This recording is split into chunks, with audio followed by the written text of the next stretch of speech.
आपका EPS 95 को लेकर धरना चल रहा है इतने दिनों से, क्या कहना चाहेंगे इसको लेकर के? इतना टाइम हो चुका है, आप लोग अनशन में बैठे हुए हैं।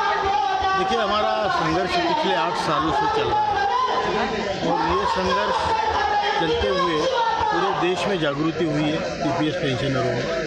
27 राज्यों में संगठन बना है और आदरणीय प्रधानमंत्री जी से हमारी 2 बार मुलाकात हुई है। आदरणीय से मिले हैं, आदरणीय डिफेंस मिनिस्टर से मिले हैं, आदरणीय गडकरी जी से मिले हैं, कई मंत्रियों से मिले हैं, लगभग सभी मंत्रियों से मिले हैं। इसके अलावा हमारा वित्त सचिव से हमारी बैठक हुई है, उसमें पूरी हमने जानकारी दी है। उन्होंने हमारे जो मुद्दे हैं वो एक्सेप्ट भी किए हैं। इसके अलावा स्टैंडिंग कमेटी पार्लियामेंट की स्टैंडिंग कमेटी ऑन लेबर में हमारी विटनेस ली है और 1.5 घंटा हमारी विटनेस लेने के बाद उनकी भी सहानुभूति हमारे साथ है। सब कुछ हो रहा है लेकिन अभी तक हमारा रिजल्ट नहीं है। सर, इतने लोगों से बात हुई तो हंगर स्ट्राइक में बैठने की नौबत क्यों आनी पड़ी? क्योंकि बात हो रही है, आश्वासन मिल रहे हैं और हमारे लोग बूढ़े हैं। हर दिन तो तकरीबन 200 लोग हर दिन मरते हैं। 75 लाख रिटायर्ड लोग हैं, हर दिन 200 लोग मरते हैं। तो इतनी बड़ी समस्या हमारे लिए डिले माने की डेथ है। तो आप लोगों की मांगे कोई नहीं सुन रहा था तो आपने सोचा कि अब हंगर स्ट्राइक करते हैं? हाँ, हमें तुरंत न्याय चाहिए और इसलिए केवल आश्वासन पे तो हम जी नहीं सकते। तो हमने अभी सोचा कि अभी हंगर स्ट्राइक करेंगे और 13 तारीख से आमरण हंगर स्ट्राइक करेंगे। सर, रामलीला मैदान में भी आप लोगों ने धरना किया था और अब जंतर मंतर में भी लगातार धरना कर रहे हैं और अब हंगर स्ट्राइक स्टार्ट कर दिया आप लोगों ने। आपको लगता नहीं है कि हंगर स्ट्राइक से कई लोगों को भूखा रहने से इफेक्ट पड़ेगा शरीर पे, क्योंकि एज भी आप लोगों की ज़्यादा है? मैं जानता हूँ हमारे लोग बूढ़े हैं, असहाय है और स्वास्थ्य उनका ठीक नहीं है। कईयों को BP डायबिटीज है, तो भूखा रहना अनशन करना उनके स्वास्थ्य के लिए ठीक नहीं है। इसलिए हमने सरकार को, हम अनशन पे 8 तारीख से बैठने वाले थे, फिर मैंने अपनी रिस्क लेके उसको डिले करके आज की तारीख पे डाला। अभी सरकार को आज संसद शुरू हुई, आज और कल का टाइम हम सरकार को दे रहे हैं।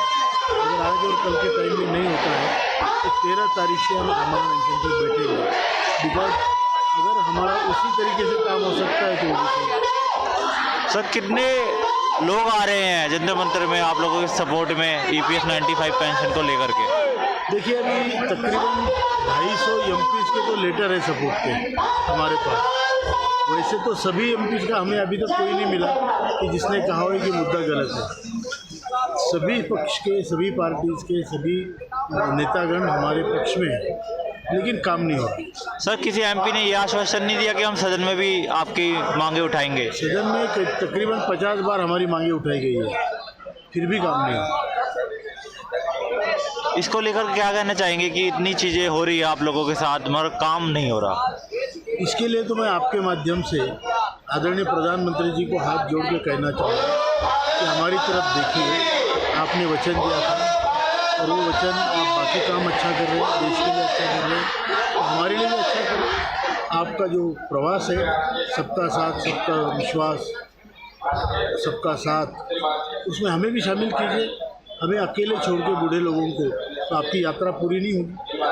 सर, अपने भाइयों को क्या संदेश देना चाहेंगे आप यहाँ से?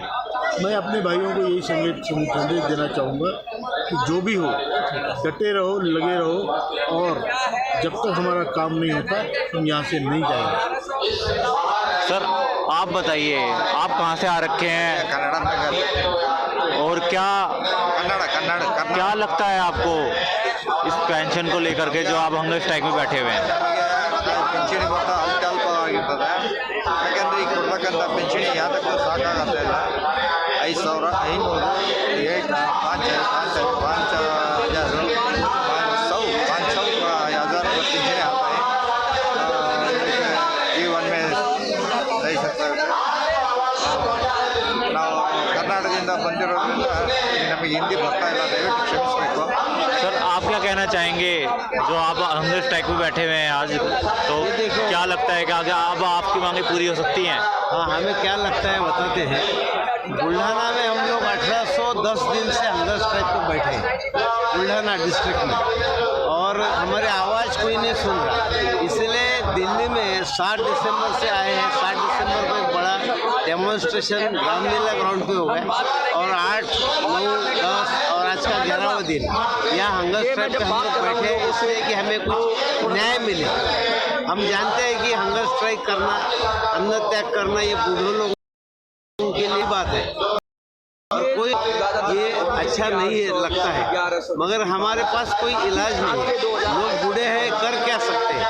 हमें तो बस इसकी आलोचना करनी है। तो आपको ये है कि सरकार को आपकी बातें मांगनी चाहिए, क्योंकि आप लोग बुजुर्ग हैं और आप लोगों की जो आर्थिक स्थिति है वो भी। बुजुर्ग ऐसा नहीं है, हम लोगों ने जब सेवा दिया गवर्नमेंट पे, इनके जो भी इंडस्ट्रियल सेक्टर है उसमें जब काम दिया तो खून का पानी किया, मेहनत किया, पसीना गवाया, और उसमें पेंशन के लिए हमने 470 रुपये, 541 रुपये, 1250 रुपये ये हमारा कंट्रीब्यूशन दिया है। और इसके बावजूद ऑल इंडिया में जो पेंशन मिलता है इन लोगों को, EPS पंचन को, वो सिर्फ 1171 रुपये एवरेज पेंशन मिलता है। आज के ज़माने में 1171 रुपये में क्या होता है? एक गैस सिलेंडर में नहीं आ पाता। 2 लोगों का कैसा गुजारा कर सकते हैं इतने? आप कहाँ से आ रखे हो, क्या नाम है आपका? महाराष्ट्र से आए हैं। महाराष्ट्र मलकापुर हमारा गांव है। डॉक्टर PN पाटिल मेरा नाम है। आज से आपने हंगर स्ट्राइक स्टार्ट कर दी है, क्या कहेंगे इसको लेकर? आज से नहीं, हमारी जो है 13 तारीख से, अभी 2 दिनों का हम लोगों ने सरकार को और समय दिया है, क्योंकि हम लोगों को मैसेज आया था कि कार्य कर रहे हैं इस बारे में, तो 2 दिन का और समय दिया है। अब 13 तारीख से आमरण अनशन हो जाएगा। आप देख ही रहे हैं कि 7 तारीख को विशाल रैली हुई थी, लाखों लोग उसमें आए रामलीला मैदान में। 8 तारीख से यहाँ पे अनशन जारी है, अलग अलग स्टेट के लोग आके बैठ रहे हैं, और आज जो है 5वां दिन है अनशन का। तो हम लोग अभी सरकार ने अगर कहा है तो हम 2 दिन और विश्वास कर रहे हैं। 13 तारीख को हमारे राष्ट्रीय नेता आमरण अनशन पे बैठ जाएंगे, और जब तक मांगे पूरी नहीं की जाएंगी हम लोग अपना जो है अनशन जारी रखेंगे। आप देख रहे हैं वृद्ध लोग 70-80 साल उम्र है, इस उम्र में घर बैठना चाहिए था, इसकी वजह यहाँ पे आके अनशन करना पड़ रहा है, और वो हम ही लोगों का पैसा है जो हम लोग मांग रहे हैं कि हम लोग को दिया जाए। सर कितना मांग, कितना पेंशन चाहिए आप लोगों को?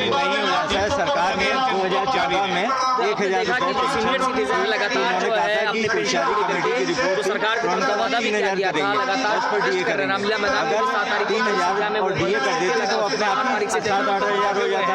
अभी तक नहीं। हमारी मांग है कि हमें 7,500 रुपये महीना पेंशन दी जाए, DA दिया जाए, और उसमें जो है पति पत्नी को मुफ्त चिकित्सा सुविधा है। उसके अलावा जो सुप्रीम कोर्ट ने 4/11/2022 को हायर पेंशन पे ऑर्डर किया है, सबको समान रूप से हायर पेंशन दी जाए। सर कितने लोग आ रहे हैं आप लोगों के समर्थन में? करीब 67 लाख लोग पेंशनर्स इस योजना से जुड़े हुए हैं, इसके सदस्य हैं, और प्रतिवर्ष जो रिटायर हो रहे हैं, जिनका अंशदान कर्मचारी EPF योजना 95 स्कीम में जाता है, वो भी दिनों दिन बढ़ते जा रहे हैं। इस तरीके से ये एक बहुत ही जल्दी समय आएगा जब 1 करोड़ की संख्या पार कर जाएगी। फिर भी इतनी बड़ी संख्या जो सरकार को हिला देने का सबसे महत्वपूर्ण वोट बैंक है, क्योंकि इसके पीछे उन सदस्यों के पारिवारिक सदस्य भी वोटर लिस्ट के सदस्य हैं। सरकार को अभी वर्तमान में यह समझ में नहीं आ रही है। ये एक दिन बम की तरह इस तरीके से विस्फोट करेगा कि हमारे EPS 95 की एकता को इनको माननी पड़ेगी। सर हमारी जो ये मैं तपन कुमार दास उपाध्यक्ष इलाहाबाद मंडल से बोल रहा हूँ। मेरी जो ये मांगे हैं ये कोई नाजायज नहीं है। मेरे अंशदान जो सरकार के पास स्वयं जमा है, जिनकी ब्याज मात्र राशि उसी से EPFO कार्यालय का खर्च भी चल रहा है। सरकार इसे बहुत ही नॉर्मल वे में ले रही है। एक दिन यह सरकार के लिए सिरदर्द बनेगा। आज हम एकजुट हैं, कल भी हमारे भाई नए जो सदस्य जुड़ते जाएंगे वो भी इस कार्यक्रम में अपना सहयोग देंगे और इसको एक बृहद रूप लेंगे। सर, आप लोगों ने जो रणनीति बनाई है हंगर स्ट्राइक को लेकर के, अगर वो हंगर स्ट्राइक से आपको लगता नहीं है कि आप लोगों की जो एज है उसके हिसाब से आपके स्वास्थ्य पे भी फर्क पड़ेगा? हमारे कमांडर साहब का कहना है सड़ के जीने से अच्छा है कि लड़ के मरा जाए, तो उसी पैटर्न पे हम लोग काम कर रहे हैं। जब खाने को दिया नहीं जा रहा है तो उससे रोज सड़ के मरने से चाहे एक दिन मरा जाए। अब ये देखिए हमारे छत्तीसगढ़ से आए हैं एजाजुर रहमान साहब, ये हर जगह मीटिंग में शामिल रहते हैं। इनकी उम्र देख लीजिए, रहमान साहब कितनी पेंशन मिली है बताइए? मेरे को 700 रुपया मात्र मिल रहा है और ये 14 से 700 हुआ है। उसके पहले 2002 में मिल बंद हो गई, तब से मुझको 350 मिलता था और आज तक 14 से लेके अभी तक 700 से एक पैसा नहीं बढ़ा। और प्रधानमंत्री जी ने यो कहा था कि हम बिना आवेदन के इनको 1000 दे रहे हैं, हमारे को 1000 भी नहीं मिल रहा है। और आज 14 से लेके 23 हो गया, तो उस समय में 12 रुपये किलो अनाज था, आज 53 रुपया हो गया। उस समय में 2 रुपये का टेबलेट था, आज 20 रुपया हो गया। मेरी बीवी बीमार, मैं बीमार, उसके बावजूद हम यहाँ पे आ रहे हैं और निवेदन कर रहे हैं प्रधानमंत्री जी से कि आप हमारी सुनिए, हमारे ही पैसा, हमारे ही ब्याज और हमें ना मिले। तो आज मुझको जो 700 मिलता है, मैं कब तक और कितने दिन और जीऊँगा, मैं पत्नी को कैसे पालूँगा, ये मेरे आज हमेशा परेशान किए रहता है। और इसलिए हम हमेशा अशोक राउत जी के पीछे पीछे चलते हैं। एक उम्मीद है, एक हमारा नारा है, एक वही हमारी आशा है। एनएससी बुजुर्गों का जो संगठन है वही हमारी आशा है, इसलिए हम लोग इतना है। और अभी भी मैं प्रधानमंत्री से निवेदन करता हूँ, चुनाव के पहले हमें दे दीजिए, वरना शायद ये फूटेगा। ये कहूँगा कि लेबर मिनिस्टर मंत्री होश में आओ, इन बुजुर्गों का विकास दुनिया समाज में पूरा कर रहे हो, इनको क्यों भूखा मार रहे हो?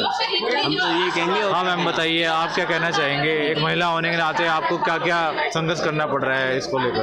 हमें तो बहुत संघर्ष करना पड़ रहा है। कमांडर अशोक राउत साहब के नेतृत्व में हम काम कर रहे हैं।